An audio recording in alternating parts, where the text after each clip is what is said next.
Welcome, everybody. Thanks, everybody, for coming to our class today.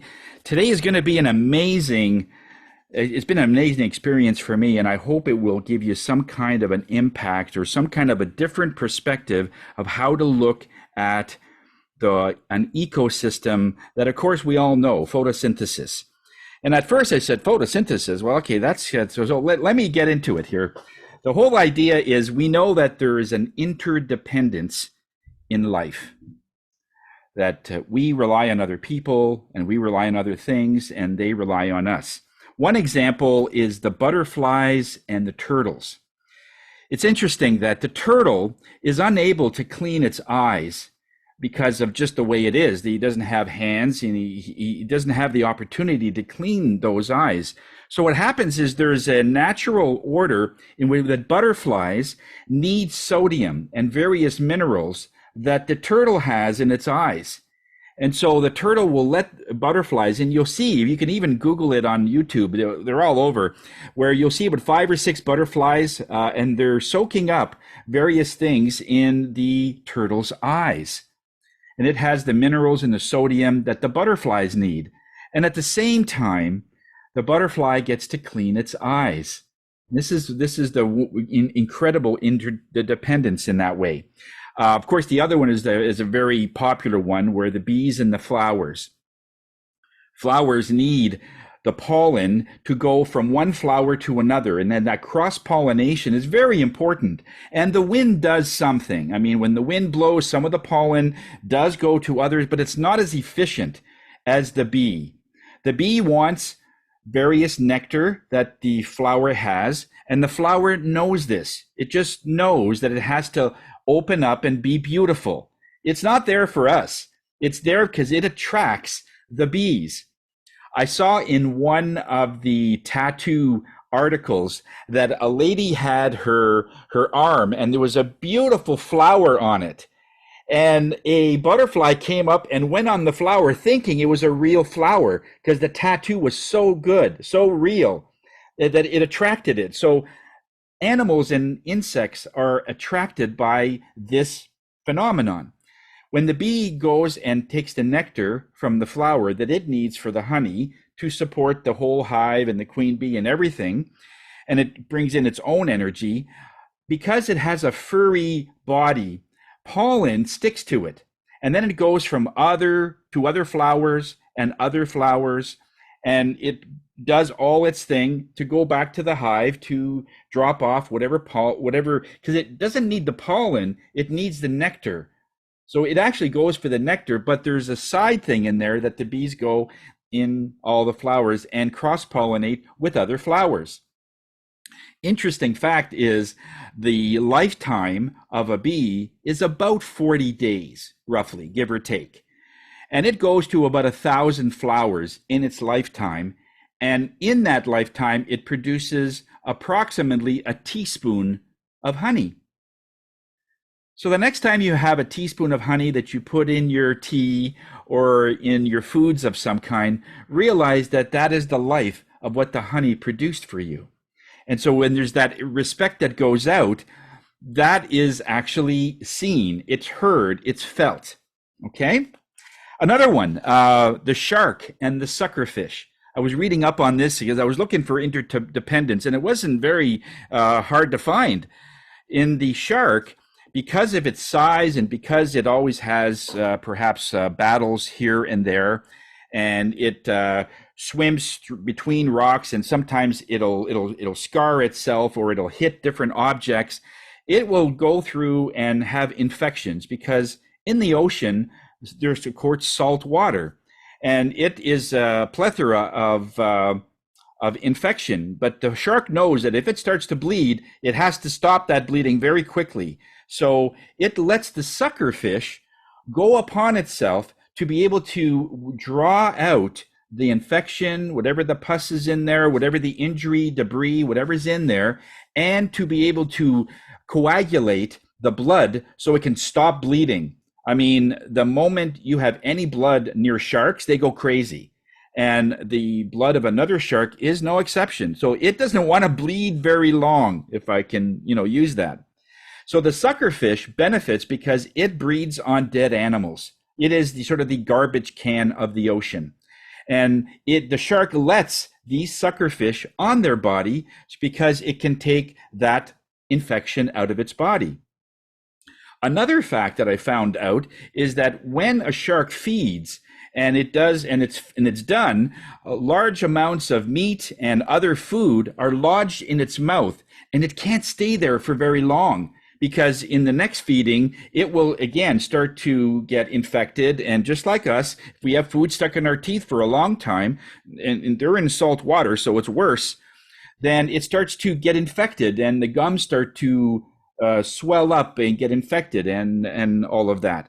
So what it does is at one point, it opens its mouth for long periods of time where there's a lot of small fish, little minnows and little things, and the minnows actually go inside the shark's mouth and starts biting the little pieces of food that is in between the teeth. And so it's like the toothpick of the ocean.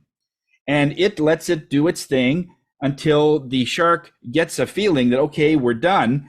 And then instead of eating the fish that are already in there, it blows it out. As a monster as some of these sharks are, it understands respect. And I say, I need these little fish to be able to clean my teeth in the future. So if it's there for his benefit, he just blows it out, and no fish are consumed at that time. It's only for feeding. So that's an interesting fact in that one. Another one, interdependence, are the wolves and the ravens. Not sure if you've ever heard about this story. The ravens, what they do is they fly around looking for lonely, weak animals in the forest. And when they find one, they'll fly back to the wolf pack and actually guide the wolves. And the wolves know this because it's an alliance. They actually follow the ravens and the ravens will lead them right to this animal. And wolves do what wolves do. And afterwards, they share the food with the ravens once they're done. Do you see everybody benefits in that way, except the animal? But I mean, the two benefit. The bond is so strong that the ravens will actually take care of the wolf pups while they're out on the hunt. They'll actually go around there and make sure that the pups are going to be safe. So it's a beautiful sort of a marriage of energy in the sense that I'll help you and you help me. It's in nature all over, okay? And so that is a beautiful thing to see, because when we remember that everything is around us and that the universe is taking care of us and taking care of all life forms, in fact, because it knows that it's not just you. You will be relying on other people and other things, other animals, other energies to keep you going, while at the same time, you are of benefit to someone else or to other life forms. So there is an ecosystem there. We're going to talk a little bit about how that ecosystem has come to this world, but that's essentially how nature works. Our acts, our intentions, and thoughts have a rippling effect. So what you do, don't think for a second that it's just you. I mean, the story is told about the pebble that is dropped inside the pond. And if you look at the ripple effect, it will eventually end up at the other end of the pond. But then in that example, somebody would think, well, there's no way that a pebble can go to the other end of the pond just on its own. You're right, but the ripple does. The ripple effect goes insanely further than just what the object of the pebble can do. Okay? So what does this mean? It's an understanding of the interconnectedness that we have, and it allows us to be compassionate. It allows us to be empathetic and to all well-being in that way. So what Spirit is really kind of saying here is, when we look at control, try to hold back or try to alleviate any control in your life. Try not to control anything in their outcome. we just before class, somebody had a question about what do I do next and how do I do it? And when we look at the outcomes in all of that, you got to cut that. You got to cut whatever you think or what the mind will create in its own self, but the mind is creating something based on anxiety. So it's never going to be good. The outcome will never be good. So when we stop the expectation, now we could have goals, yes, we could have intentions, and we could have all these great things that we want, but don't tie it into the outcome. This is how I think it's going to turn out. This is how I think it's going to all unfold. You got to get rid of that, because spirit kind of laughs at all of that. It has no value whatsoever. It is just our cooking up of whatever energy that it is. So just know that whatever is going to happen, it's meant to happen. Okay? Everything in life is transient. It moves, it changes all the time. When we start accepting and acknowledging that this change occurs, that this constant transient occurs, and we embrace that change, then we release the attachments that we have to those outcomes and experience and material possessions. Again, it's such a subtle thing to say that this is the house I want, or this is the car I want, this is the relationship that I want. Let's say you're looking for a new relationship in your life. When you simply say it's okay to have that and have the desire for that, but most people, they go further and they say, this is how I think it's going to all unfold and in that experience. So that's why Spirit wants to sort of really get a division there, that it's okay to want, just the outcome is not my business. How it occurs, I don't care. If I have to have a certain expense taken care of, I want to go traveling, I want to go and let's say I want to get into a country and I need a visa or a passport, and everyone's saying that it's impossible, it's okay. Just say, I want a passport, not how much it's going to cost or what the things you have to do to make it happen. Just say, this is what I want. And that's it. And just leave it at that in its lowest common denominator. And if it costs money, $500 or $1,000 or $10,000, don't say, I need $10,000. Just say, I want to go traveling and I want to do this. How it happens and how much it's going to cost, well, it's not my business. If I need the money, then the energies will send me the funds I need to do it. But if they are looking at, let's say, a person that wanted to go traveling and for whatever reason couldn't go, last minute there was a family reunion or a death in the family, or there's a whole host of reasons why people can't right away at the last minute do something. Now they have a ticket that is transferable and they say, I can't go anyway, it's wasted. You want to go? It's worth $10,000. I don't even want it. I just want someone to benefit from it because I can't go. So you have no control over that, and nor do you want to. So many times this has happened so many times in my moving business where a person said, I want to get a certain sofa, or I want to get, and they just moved in. And I say, you want a sofa? Okay, well, just put it out there and let it come in. And I want you to do it so that I don't want you to even have it go and you have to deliver it. I want them to bring it to your front door. And he says, oh, what? That never happens. So that happens all the time. That happens all the time. For this person, it was almost an impossible thing. And I told the same thing to another client, and they said, okay, no problem. They didn't know any better. They just said, yeah, okay. And he says, Tony, you won't believe it. A week later, they said, I got a knock on the door. And it was my neighbor. And he says, we're off to British Columbia, and we have a sofa that won't fit on the truck, and we can't use it. Do you want it? I'll bring it into your house. The movers are here.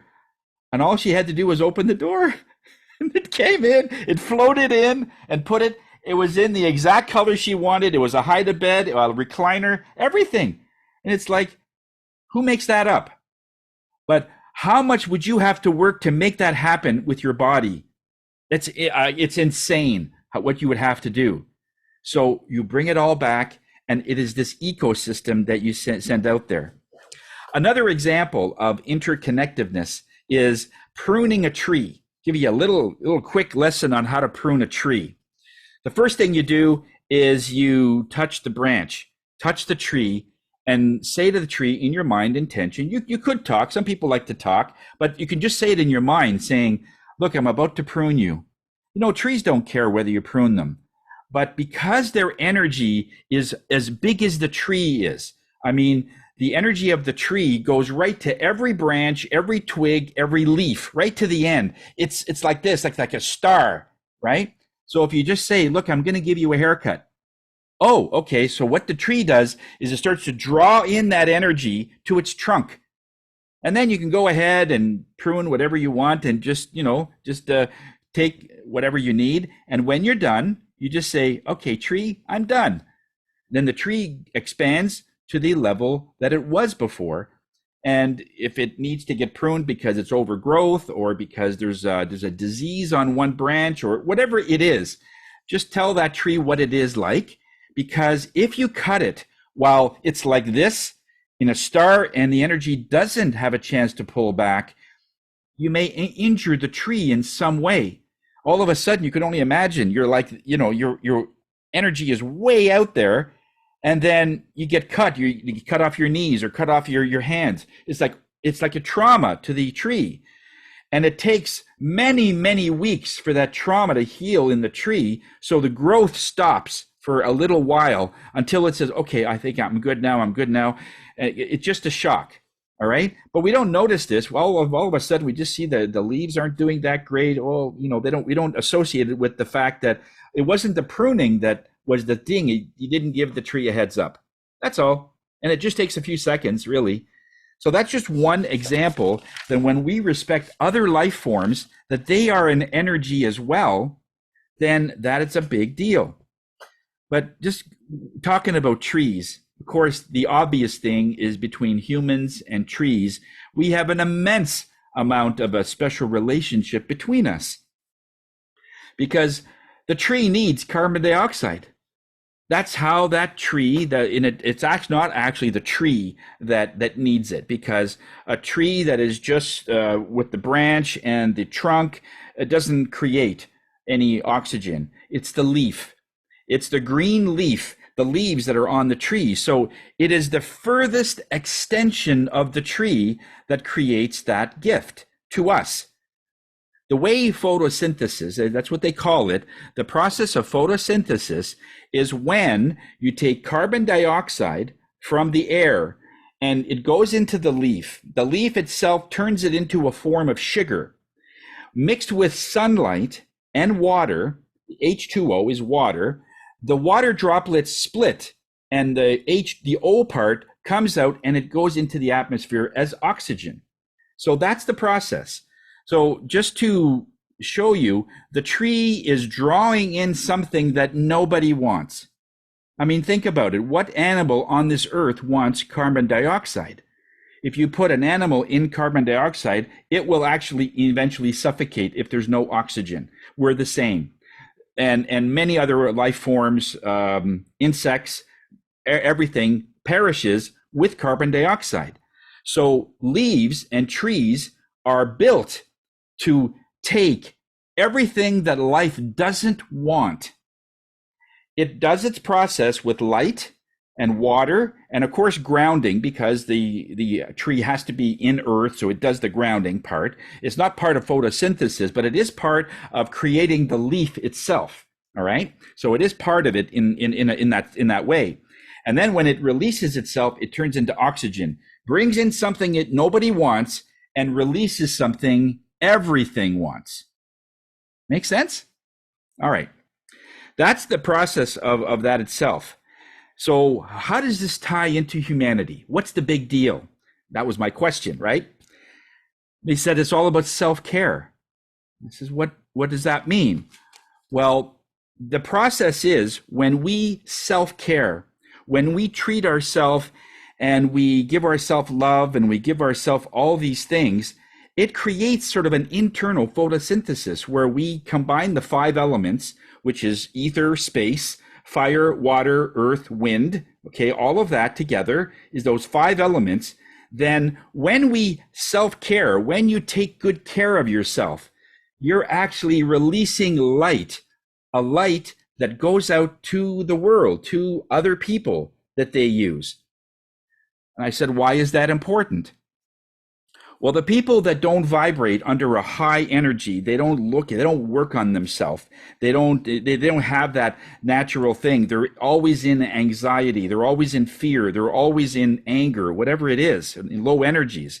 Their energy is almost imploding. It's very similar to that submarine that recently perished when it was so deep.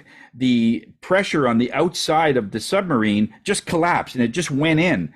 It's like that in our energy when we don't exude energy.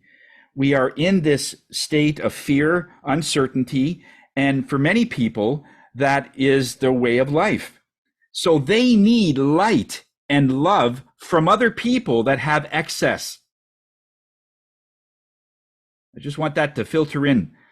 In other words, when you take care of yourself, you release a light and love that other people need that are about to implode. Spirit says, without those people on this earth, mankind would have perished long ago. I was reading a book on this, and it was about the Book of Intention by Wayne Dyer, and it was a study by Dr. David Hawkins many, many years ago, over 20 years ago. And it was about the way that they measure the kinesiological effects of people, their internal energy. What is that about? When it vibrates below the survival rate or their survival level, then they are actually imploding. There's less energy, and now they need energy from outside. It's a little bit like drowning, okay? You're drowning and you just need just enough air just to get through, but you're also breathing in water, but there's some air in there. And so it's like that, where you need oxygen, you need light and love to some degree, and you use that just to keep yourself sustained. People that are vibrating in a very low level, they don't use light to expand. They use light to survive. That's what I've been told. They use light to survive. Interesting. So then my question was, is that why many of the quotes and many of the people that are in the health industry say, take care of yourself? And we get that a lot in the readings. Take care of yourself. And many people say, it's okay. I don't need a pedicure right now. I don't need to go to the spa. I don't need to take care of I don't need to comb my hair. That's true. It is not about you, Mr. Pebble. What you want to do is create a ripple. And so when Spirit says, when you take care of yourself and you bring your self-love, that combined with the other 5 elements of fire, just that incredible fire you have inside of you, the water of cleansing, okay? Just like photosynthesis, you release this light and love for others to survive. Just want you to have that bake for a second. When you heal yourself, you heal the world. When you heal yourself, you heal the world. We hear that a lot, but this gives it a real evidence or a more of an explanation of why we need to heal ourselves. It's not about you. It's about other people. If you are a tree in this example, you're bringing in everything that nobody wants. You're bringing in anger. You're bringing in jealousy. You're bringing in uncertainty. You're bringing in fear. And combined with your own fears and all those other insecurities that we may have, we throw that in there. We bring in our light. We bring in our water, everything else, and poof, we send it out. We're like a tree. We're bringing in something that nobody wants, and we're releasing something that everybody wants. At least that was the amount there. So I said, well, so how far does this go? How far it does this eventually go? So they directed me to a book, and I've had this book for many, many years, and it's the Power of Intention by Wayne Dyer. You might have read this, but on page 106, there's this one thing that really caught my eye. They directed me to it. And it says, it says that because of the amount of energy that one-on-one basis that people have, 87% of humanity is under the lower weakening frequencies of existence. 87% of our population needs that light. They are actually in a point where they're imploding all the time. This was 20 years ago. Spirit is saying it's higher than that now. So what that means is less than 13% of our population is doing the work, is sending the love, is caring for themselves, and you're supporting the balance. The billions of people that need you, this is how you do it. So when we're looking at an ecosystem and how this affects us, it totally changes our perspective of why you need to bring love to yourself, self-care to yourself, because that's how you're going to change the world. Because I'll be honest with you, in my early years when I kept hearing this, be good to yourself, love yourself, you change the world. Well, I just thought,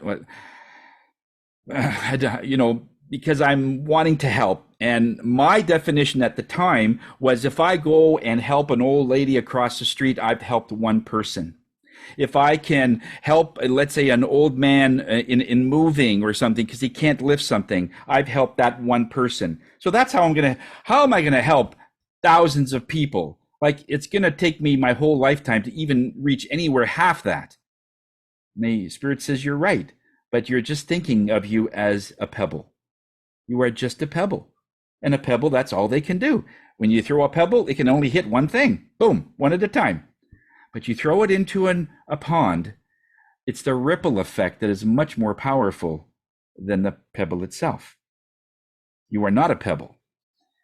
You are much more.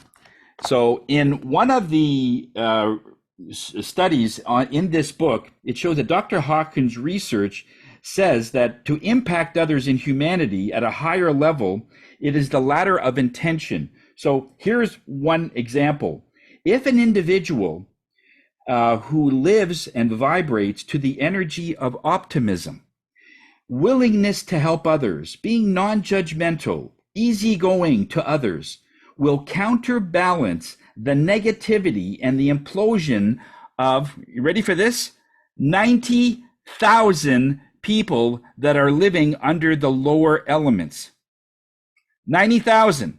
So you think you're doing it to one or two people? This is, and this 90,000 is pretty accurate in the sense that the readings that they were getting, because they were able to measure what a person exudes like and what a person is very low energy. It's like the difference between a AA battery and something you plug into the wall that's 40,000 volts. Like they're both power. They both offer power. If you try to start your car with a AA battery, it's not going to work.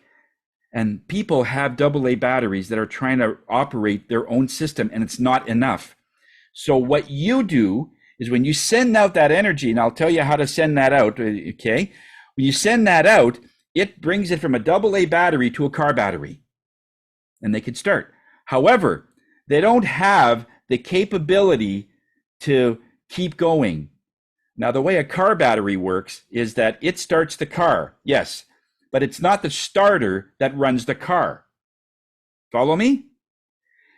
When you start your car, the car battery, all it does is start the car where there's an internal combustion engine that has the power to be able to take you wherever you want to go.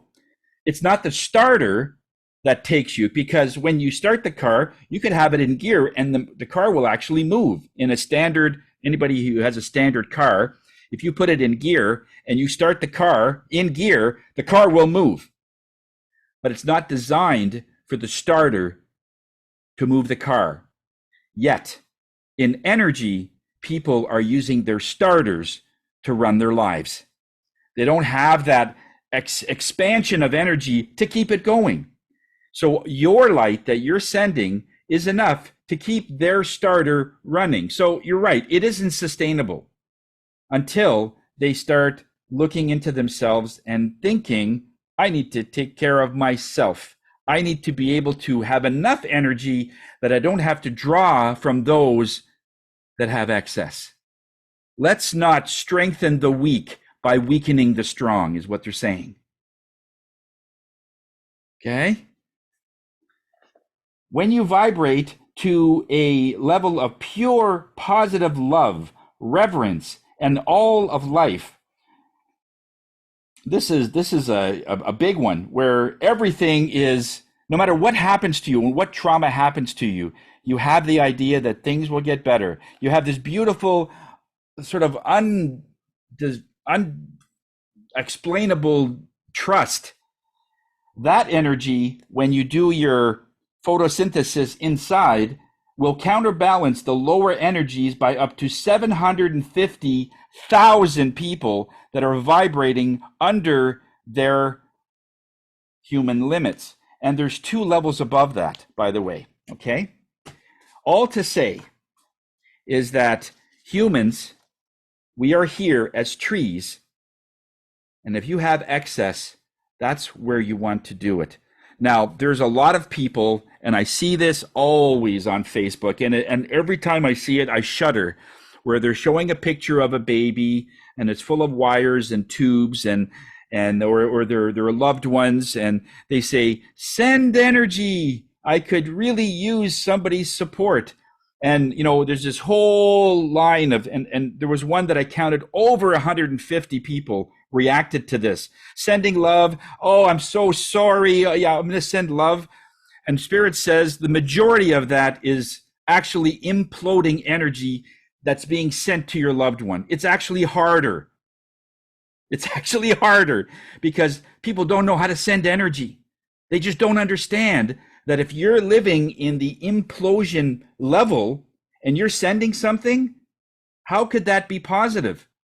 It's like using the AA battery to, I have a solution. Let's use 2 AA batteries. It's not enough. It's way, way not enough. And so when you get some people that are they're really good at their craft, they send energy. They never say sorry. Sorry for what your loved one is doing. No, there's none of that. They're saying, sending love. And you could just feel it. Okay, that one just counteracted about 1,000 people that said they're going to send something. But here's the thing. If you're sending love that counteracts the balance of, let's say, 1,000 people, before it gets to the person that needs the healing, they're soaking up all of that energy before the potency gets to the end. I hope that made sense. Okay, does that make sense? In other words, you're watering it down the more people that are sending low energy. It has to overcome that first, because if they're sending low energy, well, Spirit's not going to want that. They're going to want to counterbalance all those people first before they get to your father, your son, or your daughter, whoever's in hospital, right? So that's the thing. So try not to do it that way. All you need to do is just contact a few people that you know are vibrating under that higher limit, and you only need maybe 2, 3, right? Send love. You don't need to have Facebook send everything to you, because most people, as I said, they don't understand how it goes. So we're going to have some fun with this. In this meditation, we're going to be doing the tree meditation, of course, on this one, because it has all the elements of the 5 elements. In this 5 elements, what I want you to do is, when the meditation starts, I want you to be able to invite all of the things that other people don't want: the fear of others, the uncertainty, the anger, all of the disgust, the jealousy, and the guilt, whatever it is that other people don't want. I want you to start embracing that. Bring it into your energy, okay? But we're going to do this in a special way, because some people will do this and internalize it, and that's not what we're doing. What we're going to do is we're going to invite that, and I want you to envision a dumpster A 40-foot dumpster. I'm not sure if you've ever seen what a 40-foot dumpster looks like.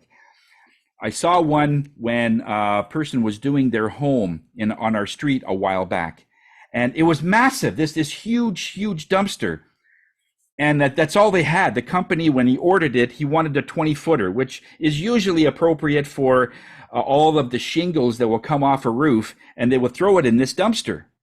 But they didn't have these 20-footers, so the person said, "Look, we're going to send a 40-footer.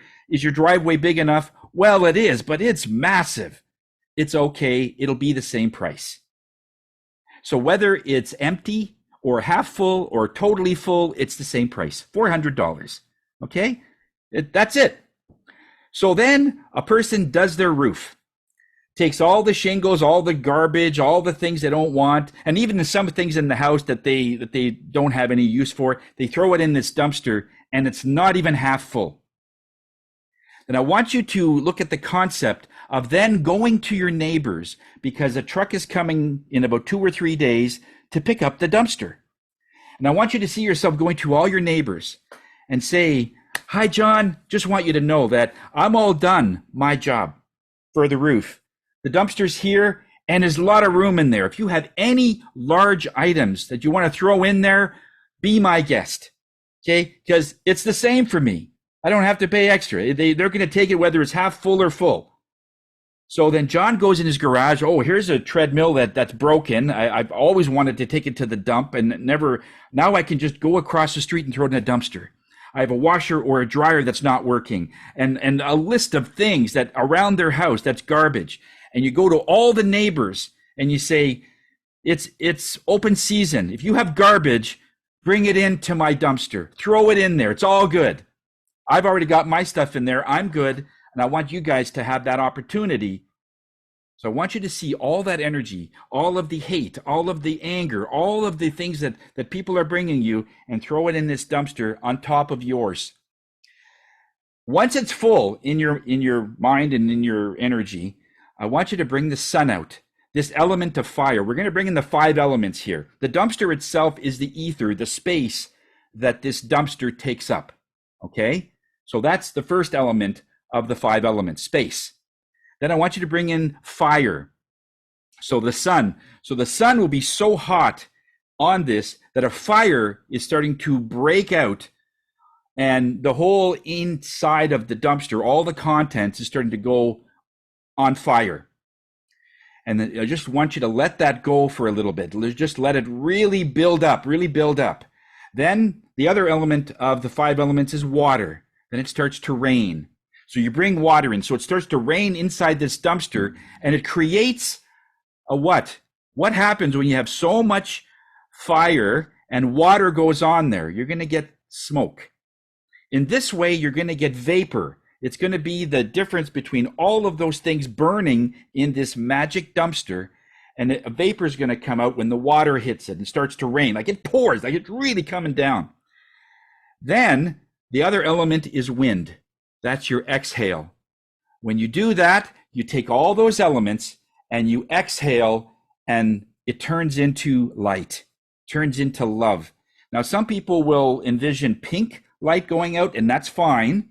But if it's normally clear, it's just like oxygen. It's clear, okay? It goes out, and you just send that out. And then do the process again and again. And then when the dumpster's empty, if you get that far, some people will get that far, it's empty, like it's all done, all burned, all gone, bring in more. Bring in other people's things that they don't want, process it through your internal photosynthesis, okay? Bring in the fire, the sunlight, then the rain, then the wind. And now you're already grounded. This is, of course, the grounding is another element. So it's earth, wind, fire, and wind and water, right? So make sure that you're grounded, that you're like a tree, and you got your feet on the ground in this meditation, and the bottom of your feet are turning into roots. The roots are coming out of the bottom of your feet, and you go down as far as you can go. I can go down about 40, 50 feet. Some people could go down 100, whatever. Not the distance that makes a difference. It's just that I want you grounded. I want you to have roots under your feet, so you're grounded, and this dumpster is grounded. Then you have that earth, wind, fire, water, all those elements, and you blow that out. And you just keep doing that for the whole and then between all of us that are here, we could change and counteract the balance of over 1 million people of what we're going to do today, believe it or not. Okay? This is going to work. All right? I want you to take a nice deep breath. Today's color is, of course, green. Photosynthesis. Okay? We're like a leaf, and it's the leaves that create this magic of photosynthesis. And this internal photosynthesis is how we're going to help the world, the anger of everybody out there. Take a deep breath of this beautiful leaf emerald green. Take a nice deep breath and start to ground yourself first. I want those roots to coming out the bottom of your feet right into the ground and go as far as you can. We'll see you in about 13 minutes.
want you to slowly come out of the state that you're in.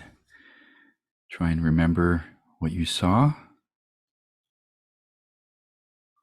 what you felt, and slowly come back and let's talk about what your experience was. Just reading a couple of notes just before we went into the meditation. This is why I feel drained after a shift at the hospice. Many people below level. That is very correct. That's very correct. Because there's an implosion, if you look at the direction in which that energy is going, it's not going out like this, it's going in. And if you're close and you're exuding energy, you're in that, you will feel drained. You'll feel that it's almost like going down an actual drain where it's turning, and it's that tornado effect, right? That swirl. And yes, that's how you feel. Now, there is a way to counteract that while I'm on that subject. If I move on, I'll forget it. When you feel that your energy is draining, that means whatever energy you're exuding, you're feeling it right from the core that the whole thing is going. So if you just surround yourself with light, your own light, and just make it so powerful, then the effects are going to be like 95% less. In other words, they'll still be able to take a little bit, but it won't be all of it. In other words, it's that spiral effect. They'll just take whatever's on the outside rather than on the core inside, right? Okay, because I don't feel it at the time when I'm there. I just notice it on the drive home. And like, That's right. That's right.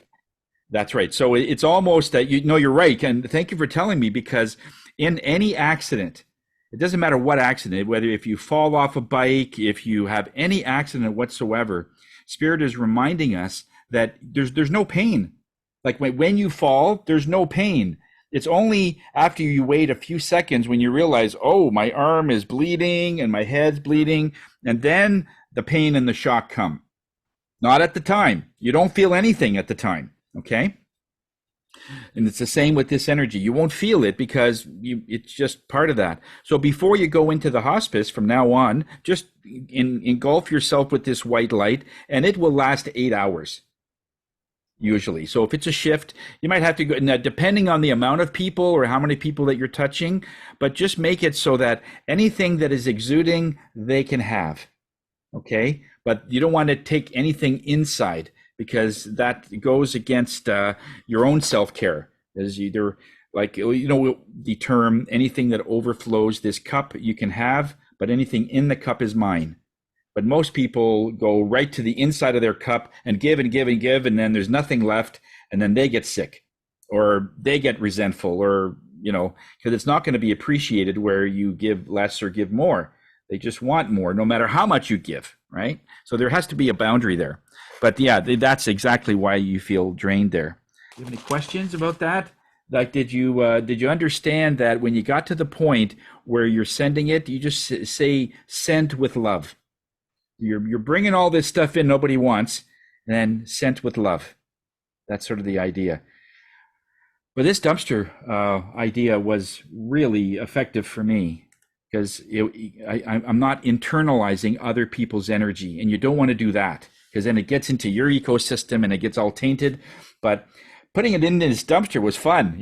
I threw all my stuff in there, and then other people's stuff in there, and then just have it go through its own thing. That was. Actually, I felt the same way. I thought it was fun cleaning it up, and I felt light after. I guess just it's not mine. It's just gone now. It's gone. Isn't that the thing? Yeah. And actually, 90% of the stuff that's going on with our energy is other people's energy, other people's guilt, other people's anger. And then we sort of internalize it and say, why am I angry? I said, well, okay, it's not me. It's you picked it up from somewhere. But now you have a process where you could do something with it. Create a dumpster like this and just fill it to the brim, because mine was never full. Mine was never full. I invited all this other energy in. Mine was never full. And I was thinking, okay, this is going to be brimming over. No, not at all. It never filled up. It got to the point, went, and I started over. I started about 3 or 4 times. Okay. 3 dumpster loads went. Yeah. Anyway. And I love this. I love this meditation in particular, like the drumming and the sounds. It really works with me. And I always feel like my dad is there with me, and it's always awesome. Oh, that's great. Yeah. Wonderful. Awesome. Yeah. Thank you. You're welcome. I picked up a poem. The Spirit said at the very end here, they wanted to do a poem, and I didn't have one regarding trees, but they sort of guided me onto this one site, and then I picked this up and I did it word for word. So I hope I'll do it justice. It says, "The tree that had never had to fight for sun and sky and air and light, but stood out in the open plain and always got its share of rain, never became a forest king, but lived and died a scrubby thing. The man that never had to toil to gain and farm his patch of soil, who never had to win his share, the sun, the sky, and light and air, never became a manly man, but lived and died as he began. Good timber does not grow with ease. The stronger wind, the stronger trees. The further sky, the greater length. The more the storm, the more the strength. By sun and cold, by rain and snow, in trees and people, good timbers grow. Where thickest lies, the forest grows. We find the patriots of both. They held counsel with the stars, whose broken branches show their scars. Of many winds and much of strife, this is the common law of life." I thought that was cool. Just before we end, Spirit wanted me to give you one last thing. And this is an important one because some of the questions that I was getting through this was, can this be any more powerful? And Spirit says, yes, it can. I says, oh, wow, if we're already affecting like up to 90,000 people, that's amazing. He says, not everybody will do that, but that is the potential of what they can do. But a lot of them will do that. If they just have that optimism and that love in there, they will reach that. But it can be more powerful if you can say 9 words without flinching. If you could say 9 words, and I have the words, if you could say these 9 words and have no doubt, if you could say the words and it would actually be a part of you without any hesitation, because the number 9 in numerology means completion. It means you're done. It means there's nothing else left to do. And the rest of the work, you're waiting for the universe to kick in of what they need to do. It's completion. These 9 words are very, very powerful. So when you say them, if there's any indication that you don't believe it or you're not there yet, and it's okay, but this is your measuring tool that you know yourself that you've arrived and that you could send this energy with the highest amount of efficiency. The words are, I have enough. I've done enough. I am enough. So you could say that at your own time and see how that would, see if there's anything that, I still need to do some work on. I still think I need to be more, or any of that. Just the fact that you asked the question, can this be more powerful, means you're not there. So I said, oh, okay, I did have that. It says, can this be more? That's just my nature. I just want everything to be as highest value, highest efficiency as possible all the time. But reading this, it really hit home. It says, I am enough. And I got this actually from a video that I was turned to, and it was Jim Carrey. And he was saying that he's done. He's not doing any more movies. And the announcer says, you're kidding me, right? I mean, you've made hundreds of millions of dollars in movies, and you're not going to do any more movies? He says, no, I'm really loving my spiritual life. However, it depends. If, let's say, the angels came from up above and had a script written in gold, and it's something that everyone needs to see from a humanitarian perspective, I may consider that. But I'm really liking putting paint on canvas. I'm really liking just being who I am. I love everything about my spiritual life, and I just want to share that. And so that's what he said. I have enough. I've done enough. I am enough. So I hope this was of value, this class, and have yourself a good weekend. Thank you for coming. It's an honor to do this in front of you people. You're the ones that are asking, and I'm so honored to be a telephone in this way. It's not me. It's just what Spirit wants to relay. They are the ones speaking, and it just seems to be coming out of my mouth. Gracias. Thank you very much, Betsy. Appreciate it. Thank you very much, people. Love you all. Have a great weekend, okay? Thank you, Tony. Bye-bye now.